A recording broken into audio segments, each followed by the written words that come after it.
What's up, everybody? Hoping you have a great weekend so far, man. Feel good, a lot of energy in the joint, yo. Shout out to everybody going through extreme weather.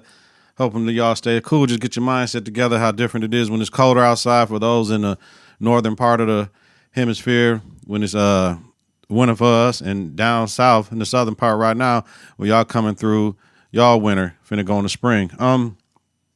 As far as the weather goes, it's different. Shout out to everybody with this rain, man. Hopefully you ain't getting flooded out. And let's keep it cracking, man. It's a great day. It's beautiful outside. When I say it's beautiful here where we at, man, it's beautiful here, man. This is what it's all about. If I can be somewhere where it's like this, like 79 degrees, 61% maybe dew point, whatever, dew point is 61 and all that, and ain't nothing like it. Humidity low, like it's there, but it ain't high.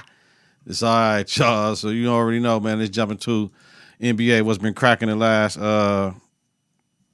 3 days or whatever. Welcome, y'all.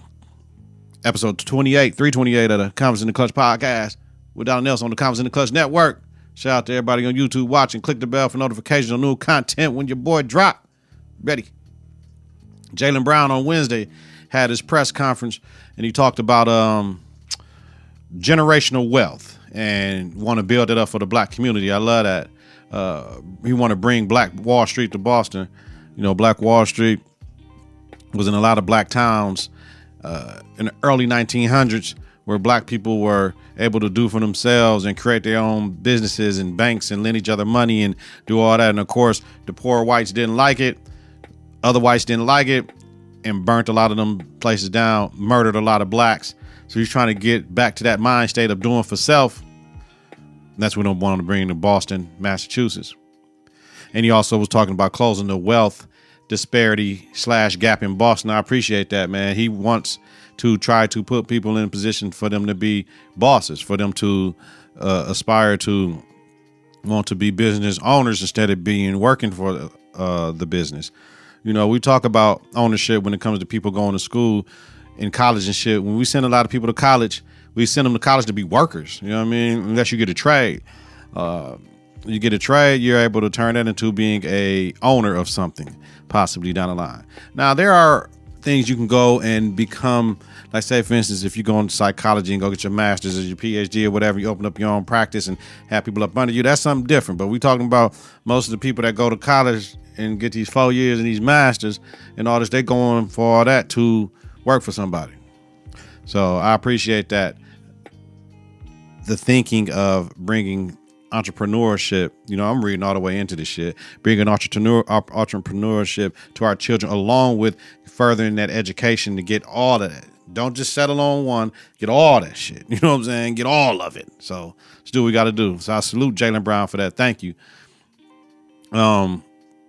What's G to me about Jalen Brown is that he's next in line to put his money where his mouth is. He's telling you what the fuck he gonna do. So if anybody try to say something about what Jalen said this and Jalen said that, he's putting it there that y'all can see, I'm doing this. What are you doing in your city? That's all it takes. That's all it takes. I understand people try to look at athletes like athletes are just supposed to shut up and dribble and all that shit. At times, that's what people want because they're trying to get away and have enjoyment for that. But when you have brothers that's doing this on their own time, that's not taken away from the game, you cannot do nothing but support this brother for what he's trying to do. Signing his contract and holding his press conference at his bridge program in Boston, that's dope. All that was dope. Just to show the little kids they can see, and he got the richest contract in NBA history right now. You feel me? $304 million over 5 years. So shout out to Jalen Brown. You can't hate on that. The league sent a memo out to the NBPA and the teams about public trade requests, which the league frowns upon. We don't want no public trade requests. You can do it in the comfort of your own home as far as your team where you're at and let them know. But we're not doing the public trade requests. And I appreciate that with the league sending that out because some cats get to tripping. Dame requested this shit privately. So they're not even talking about Dame Dollar. So this is about, we don't want to start this shit because the things that Dame's agent is accused of is telling other teams, don't even think about it. We're not playing for y'all. We only going to Boston, fam. So that's where some of this shit is going. Like, yo, man, what are you only going to Boston? I mean, you only going to Miami. Excuse me, Jalen Brown. You only going to Miami? Well, shit, we got a nice package for Portland, but yeah, I mean, Dame don't. You know what I'm saying? What are you gonna say? I ain't gonna go. I ain't gonna show up. I doubt that. You know what I mean? You feel me? So everything will be fine. Everything will be fine at the end of the day when it comes down to Dame and wherever he ends up at. But you cannot be out here telling team, I'm only playing for one team. Now Dame has came out since talking about, yo, man, I'm gonna play for wherever I get traded to. It sounds a little bit better. The league just trying to, you know what I mean, cover their own selves with, they don't want a team that don't feel like they can go get somebody to compete and they got a good package. Our team's doing that, or players have, you know, all that. Saving face, man. Yeah. I don't have no problem talking about this shit. I was listening to brother from another pod, and the women on there when they do women's days and shit, when it come to the day, they had a hard time talking about it. Why? Shit, it is what it is. Just like black women do fucked up shit. You know what I'm saying? Like, I don't understand why we can't talk about black women doing fucked up shit, black man doing fucked up shit. We black. Why when they do shit that you can talk about the shit. Like, it's not hard to talk about this shit. So Riqnua Williams, the Las Vegas Aces, who's been out all year with injury, right, was suspended from all team activities with 9 charges, you know what I'm saying? Allegedly, right? 5 felonies, strangulation, assault with a weapon. Like, yo, they talking about domestic battery by strangulation, coercion with the threat of or use of physical force, and assault with a weapon. Like, damn. What the fuck? You snapping motherfuckers with the toolie? I mean, I don't know what's going on, man. Like, this is her second charge in 4 years, 2019. It got dropped, so we can't even bring that shit up. You know what I mean? But damn. This is not just 2 women fighting, you know what I mean, with her partner. You know, it's funny when I don't like this shit, man. Either motherfucker's gonna be gay or straight, who cares? So let's use partner for male and female, their partner, right? You know what I mean? Let's not use partner as a term for the LGBTQ plus IA community. Why we just don't say partner for everybody if we're trying to be equal, right? This is domestic violence. This ain't 2 women fighting, because for a long time, motherfuckers try to say when 2 men fighting and they in a relationship, oh, they just 2 men fighting type shit.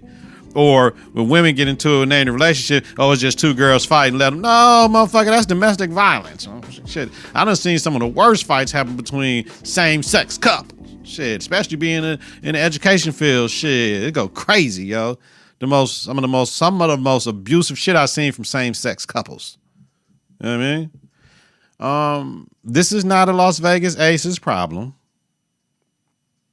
But they're guilty by association and will handle it better than the De'Erica Hambry situation, which only people in that situation know what they said. Like, we got to believe De'Erica, and we have to believe the Aces, right? We can't just jump on somebody's team. They found some shit. Motherfuckers got fined. Motherfuckers got suspended. That shit is in the past. But it's not like the Las Vegas Aces are creating a culture of talking shit to black women about being pregnant and promoting domestic violence. Oh, we ain't doing that shit. We ain't doing that shit. But like I said, on Brother from Another, with Natalie and a couple of sisters, sometimes it'd be hard to listen to them though. Like, 'cause sometimes they whine a little bit too much, especially Nat. Like, Nat and their takes be like, it's cool. She can have hot takes all day long, but sometimes Nat be like, yo, Nat, chill out. You know what I'm saying? It's not hard, because she was like, this is hard to talk about and why. Like, no, women hit women and women hit man, motherfucker. Like, you know what I'm saying? Like, that shit is easy to talk about, yo. You know what I mean? That's easy to talk about, Nat. Shout out to Nat, man. You know what I mean? She be bugging us sometimes, yo. Yeah.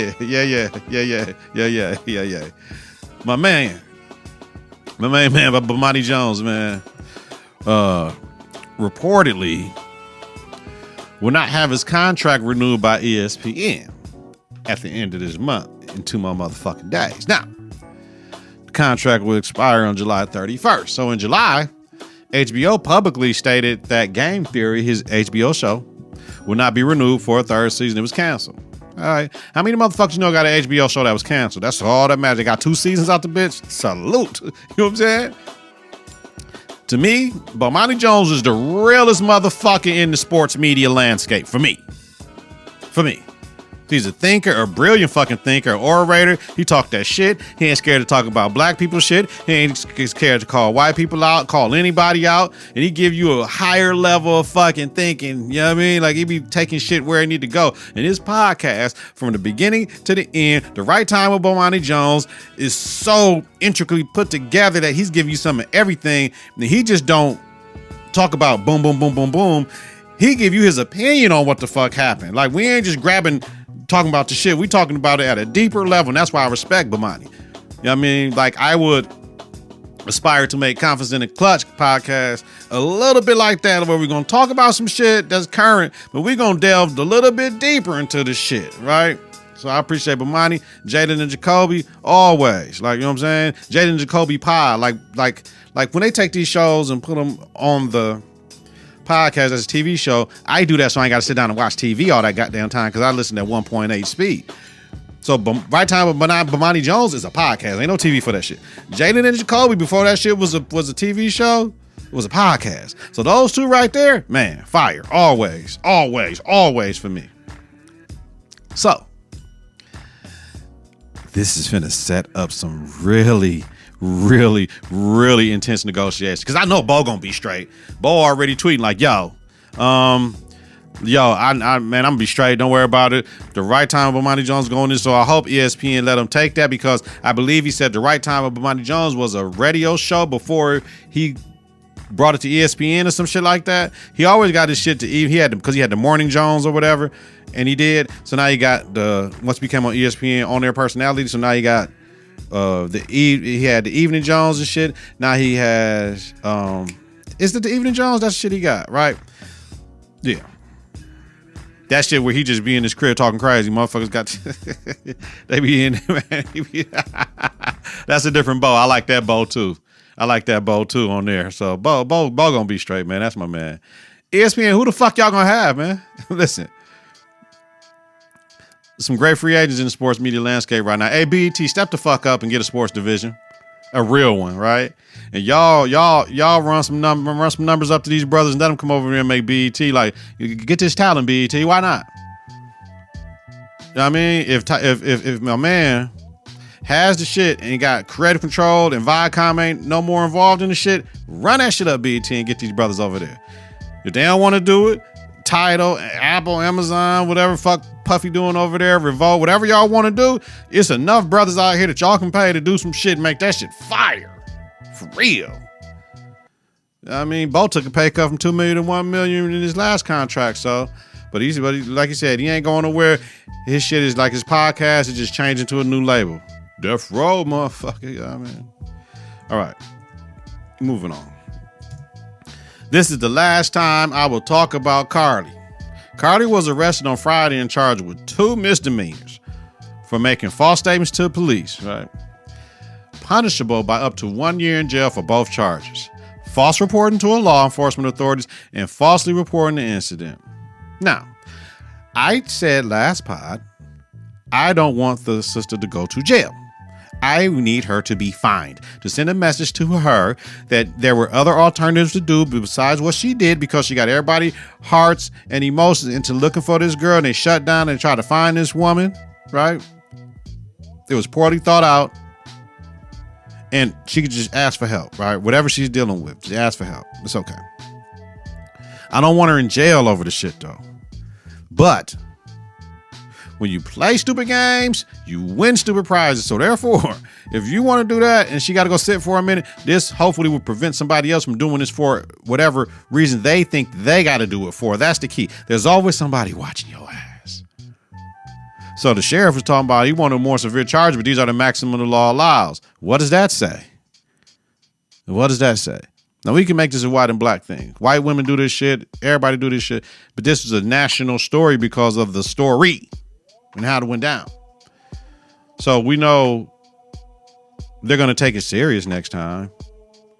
Whenever a missing person goes into effect, they're going to do it. But, you know, watch what you're doing, man. don't play around with this missing person shit. I seen something on social media, like it's some social media challenge where you call somebody missing and motherfuckers doing that dumb shit and police arrest somebody. Like, nigga, this shit ain't funny.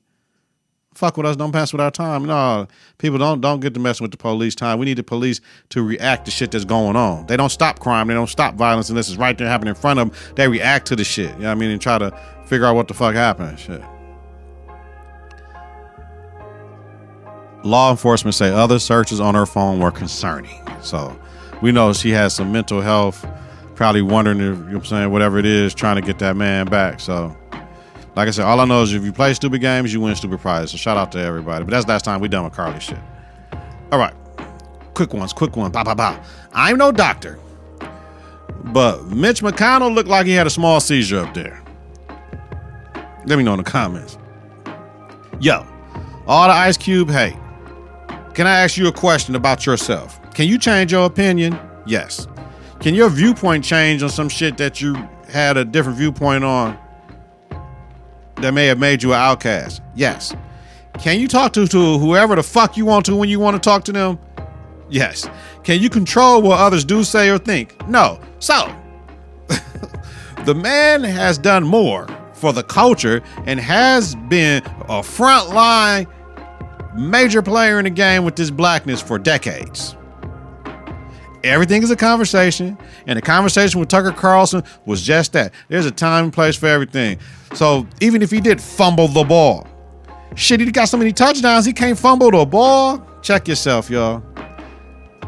Shout out to Bronny at the crib playing the piano, LeBron posting on social media, which is good, and TMZ. Now, we like some of the shit we see from TMZ, right? But it's some sucker shit for some of the shit they do, releasing 911 call and all that shit. Like, I get it. They pay for everything.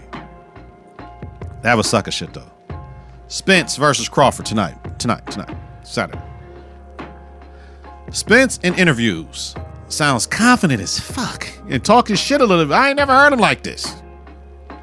Crawford sounds low-key, which some may take as fearful, not ready in these pods and shit. All I gotta say is the fans won, and I just want to see a good fight. But right now, I'm feeling this Crawford shit because I haven't liked the last few fights. That's how Spence looked before his car accident. Local ass, y'all. Let me tell y'all something, man. Where we at? Shit is fucked up, man. Milwaukee, fuckers assassinate people, man, here, man. Like, and we have to remember, random folks can go about the city doing their thing, but we have to worry about for the random bullets and reckless driving that can kill us. But as far as that, we don't really have to worry about motherfuckers coming doing shit to us. But the youth is running shit, and it is fucking up big time. Like, just like the young youth of any generation fuck up big time, man. We got to blame it on the parents. We got to blame it on not on the mentors and the services in the city, because Milwaukee's one of these places where you have wraparound services for anybody that needs some help. I mean, cats are shooting in the back of my house at a house that's abandoned and shit, right? Like, the house caught on fire, they're rehabbing a house and shit, but it's like, yo, they shooting in the air and shit, like them bullets come down. I mean, there's little toddlers out there like my granddaughter age and shit. Little cats like they in 4th or 5th grades out there. Other people, these cats got big ass guns all in their waist, like, and just coming out there just shooting in the air and shit. Like, man, like, clowns, the bullets come down. You know what I'm saying? You shoot it up, that motherfucker gotta come down. Like, come on, y'all. And shooting in front of little ass kids like that, but just shooting broad day in the middle of the... Yo. Then they was looking for the shells in the fucking grass. Go to the range. Just go to the range. Go to the range. I don't think they run your fucking... I mean, go to the fucking range, man. Just go to the range. Just let your shit off in the proper space, man. That's it. Yo, we and black people, we need to form our own little gun clubs and all that shit anyway. I bet you they stop all this shit with all these guns and then all this freedom and letting motherfuckers do what they want to do. We organize, get our own gun clubs, our own gun ranges, man. Let's do that. You know what I mean? But that shit was just shaking my motherfucking head, shooting in the air and looking for the shells and shit. The gun is clean. And you ain't got no bodies on that gun. You're not worried about no fucking shells in the grass. Because if motherfuckers call the police, you best believe motherfuckers got videos of y'all doing this shit. Y'all looking for the shells and all that shit. Cameras all in the back of motherfuckers' houses. Like, man, I just don't get it, man. We are our worst enemy at times, man. For real. All right, y'all. I'm going to let y'all get back to y'all Saturday. You know what I mean? Y'all Sunday whenever you listen to this, man. Appreciate everybody. Get your confidence together. Get your clutch together. Be safe out here in these streets, man. Listen to and follow the network on various platforms, confidenceintheclutch.podbean.com, and wherever you listen to your podcasts. Subscribe on YouTube. Click the bell for notifications on new content when our drop. Search Confidence in the Clutch.